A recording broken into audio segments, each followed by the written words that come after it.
আসলে বইমেলার মধ্যে প্রথম দিন দ্বিতীয় দিন বলে কোনো কথা নেই। আমি যেহেতু লেখালেখি পছন্দ করি, মাঝে মধ্যে একটু পড়াশোনা করা হয়, সেই হিসেবে বইয়ের প্রতি একটা মানে অল্প হলেও মানে একটা টান আছে। আর আমি হচ্ছে কুমিল্লা ইউনিভার্সিটিতে পড়ি, সেই হিসেবে হচ্ছে আমার রেগুলার ইচ্ছে থাকলেও আমি অ্যাটেন্ড করতে পারি না।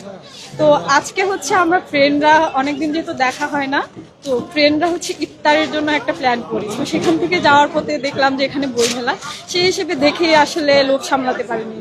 তো বইমেলায় এসে আসলে অনুভূতি প্রকাশ করা আসলে। আচ্ছা, আপনি লেখালেখি করেন এবং বইমেলা আসছেন, এবং আপনার পছন্দের তালিকায় কোন ধরনের বইগুলো থাকবে? আমার পছন্দের তালিকা আসলে স্পেসিফিক কিছু নাই। আমি লেখালেখিও যে করি, স্পেসিফিক কিছু নাই। আমার মন যেটা বলে আমি সেটাই করি।